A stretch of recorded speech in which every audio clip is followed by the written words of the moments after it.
Good evening. This is All India Radio and I am Sanjay Mattu with the news at 9.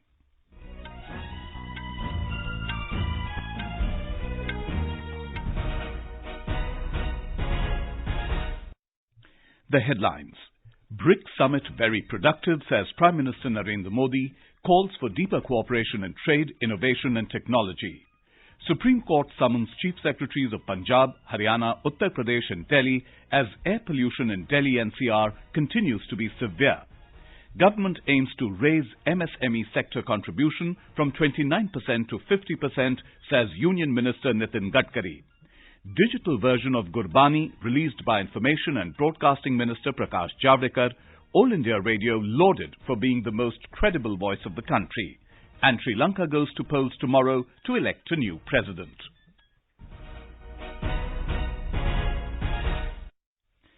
Prime Minister Narendra Modi has described the just concluded BRICS Summit in Brazil's capital Brasilia as very productive. In a tweet, Mr. Modi said, during the summit, BRICS leaders had fruitful dialogues on cementing ties in trade, innovation, technology and culture. The Prime Minister said the focus on futuristic subjects will lead to deeper cooperation that will benefit the people of our respective nations. The Prime Minister has since left for New Delhi. He reached Brasilia on Wednesday to take part in the BRICS Summit. BRICS comprises 5 countries, namely Brazil, Russia, India, China and South Africa. Earlier in Brasilia, addressing the BRICS Business Council, the Prime Minister urged BRICS countries and the New Development Bank, or NDB, to join the Global Coalition for Disaster-Resilient Infrastructure. Participating in the dialogue with the BRICS Business Council and the NDB, Mr. Modi offered India's full backing to the multilateral finance institution in promoting global growth. He called for the early opening of the regional branch of the New Development Bank in India. He urged the BRICS Business Council to create a roadmap to achieve the $500 billion intra-BRICS trade target by the next summit. Lok Sabha Speaker Om Birla has convened an all-party meeting tomorrow ahead of the winter session of Parliament beginning Monday. During the meeting, Mr. Birla will seek the support of all political parties to ensure the smooth functioning of the House. Rajya Sabha Chairman M. Venkaiah Naidu has also called a meeting of leaders of different parties in the upper house on Sunday. An all-party meeting has also been convened by the government on the same day ahead of the session. The winter session of Parliament will conclude on the 13th of next month. Defence Minister Rajnath Singh today said the northeastern region is very crucial for the nation from the strategic point of view, but it was ignored by the centre for a long period. He said the moment Narendra Modi became the Prime Minister of India, he decided that every Union Minister will tour the northeast at least 4 times a year and will review all the development activities under their ministries in the region.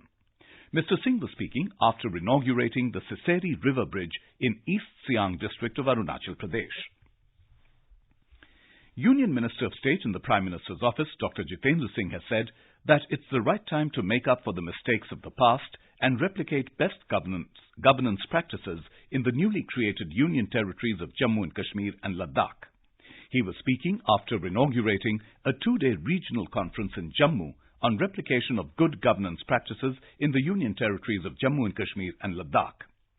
Speaking on the occasion, Jammu and Kashmir Lieutenant Governor G.C. Murmu said there are immense opportunities in the Union territory which need to be tapped. Our correspondent reports that the conference is aimed at exchanging different successful governance practices in digital and citizen-centric governance, besides capacity building and personnel administration. The 2 days digital conference is the first mega conference after J&K became a union territory. Dr. Jitendra Singh made it clear that government is focused on transparency in governance and won't tolerate any misleading narrative on Article 370. He said over the years people of J&K have been misled, but time has come to correct those mistakes and trade on a developmental path and avail new opportunities. With Gulshan Rana, this is R.K. Rana for AR News, Jammu. The Supreme Court has summoned the Chief Secretaries of Punjab, Haryana, Uttar Pradesh and Delhi to know about the steps taken by them to reduce air pollution in Delhi-NCR. They have been asked to file an affidavit by the 25th of this month. The court said effective steps must be taken and 13 pollution hotspots in Delhi should be cleared of pollutants. The Apex Court said the pollution level in Delhi is increasing in spite of the vehicle rotation scheme being in force. The Delhi government told the top court that its odd-even scheme has helped in reducing pollution, and the real culprit behind the region's pollution is stubble burning. The centre told the bench that it's examining the feasibility of putting up smog towers to reduce pollution in Delhi. Union Environment Minister Prakash Javadekar today said that the joint cooperation of all agencies is needed to fix the issue. He was talking to reporters in New Delhi. Meanwhile, the air quality in the national capital and its adjoining areas continues to remain in the severe category for the fourth consecutive day today. We have a report. The air quality index in the national capital was recorded 454 this evening, which falls under severe category. The air quality index of the adjoining Ghaziabad, Faridabad, Noida, Gurugram and others have also deteriorated and fall under severe category. Schools in Delhi remain closed today as thick smog restricted children indoors. The high pollution can be attributed to low wind speed, which has led to stagnation of pollutants in the air and slowed down the dispersion process. With Anupam Misra, Javadekar, Air News, Delhi. Addressing the media, Delhi Chief Minister Arvind Kejriwal said that a final call on extending the odd-even scheme in the city will be taken on Monday, as the air quality is expected to improve in the next 2 to 3 days. Mr. Kejriwal said the city government does not want people to undergo unnecessary inconvenience. The Apex Court today dismissed the Enforcement Directorate or ED plea challenging the Delhi High Court order granting bail to Karnataka Congress leader D.K. Shivakumar in a money laundering case. The High Court on the 23rd of last month had granted bail to Shivakumar, saying he cannot tamper with evidence or influence witnesses. This is All India Radio giving you the news. For quick news updates, visit our News on AIR app and follow us on Twitter @AIR News Alerts. You can also visit our website www.newsonair.com. Union Minister of Road Transport and Highways and Micro, Small and Medium Enterprises, MSMEs, Nitin Gadkari, today said that the contribution of the MSME sector to the country's economy is 29% and the government aims to increase it to 50%.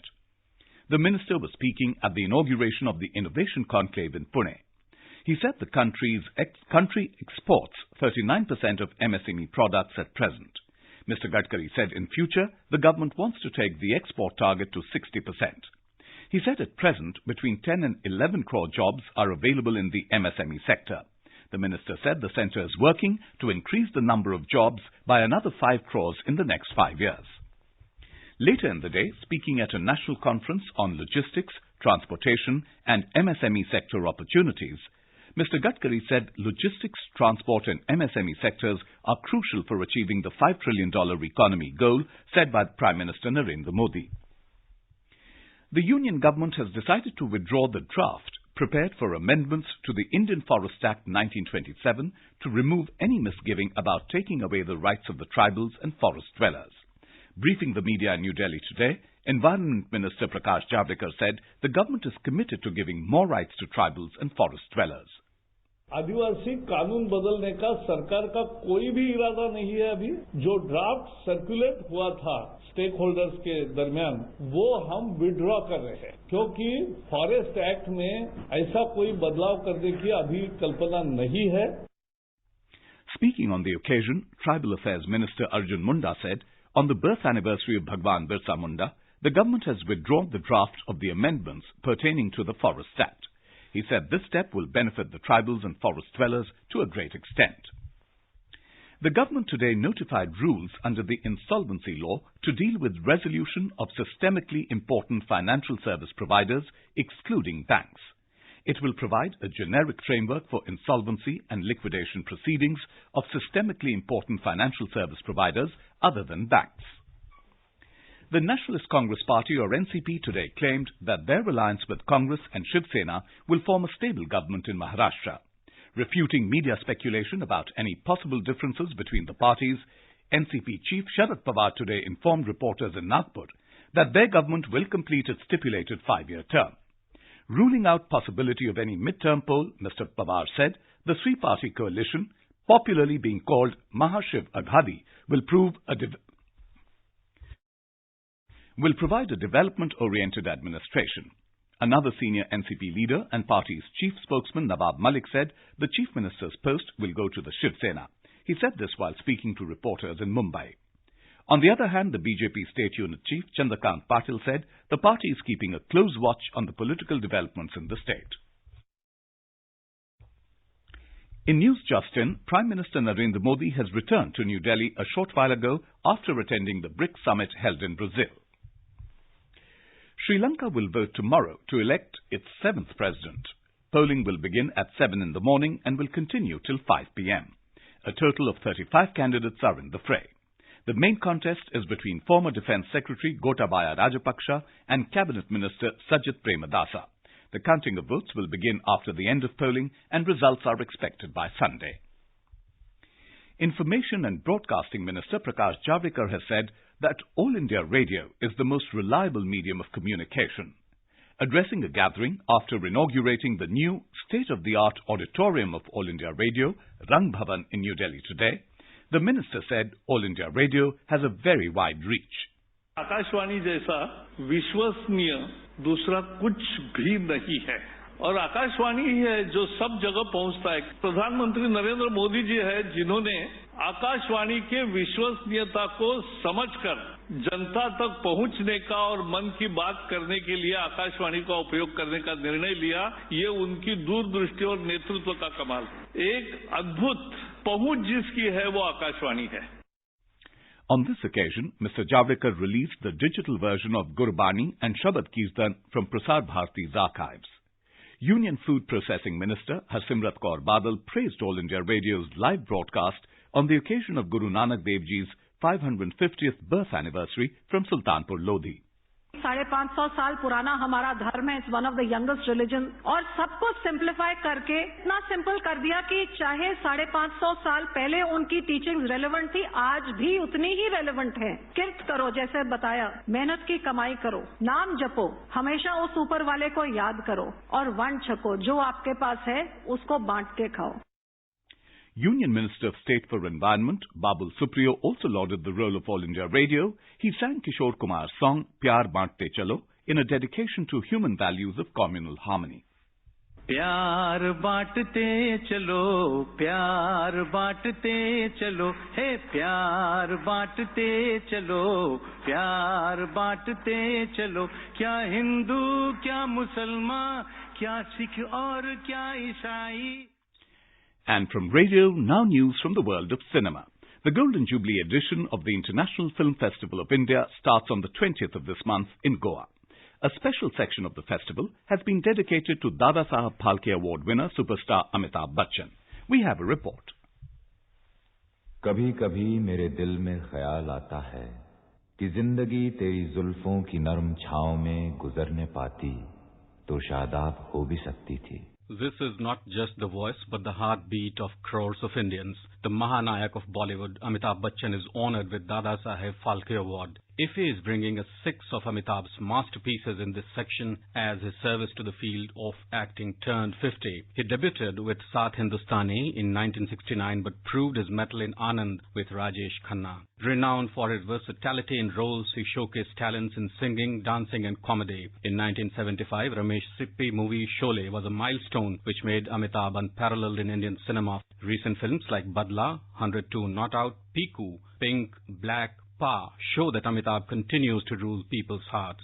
तो खुद की खोज में निकल, तो किस लिए हताश है?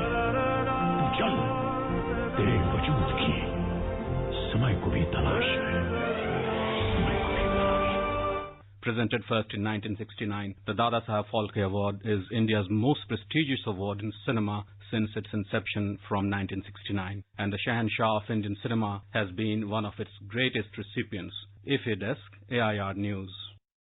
And now, before we end the bulletin, the headlines once again. BRICS Summit very productive, says Prime Minister Narendra Modi, calls for deeper cooperation in trade, innovation and technology. Supreme Court summons Chief Secretaries of Punjab, Haryana, Uttar Pradesh and Delhi as air pollution in Delhi-NCR continues to be severe. Government aims to raise MSME sector contribution from 29% to 50%, says Union Minister Nitin Gadkari. Digital version of Gurbani released by Information and Broadcasting Minister Prakash Javadekar.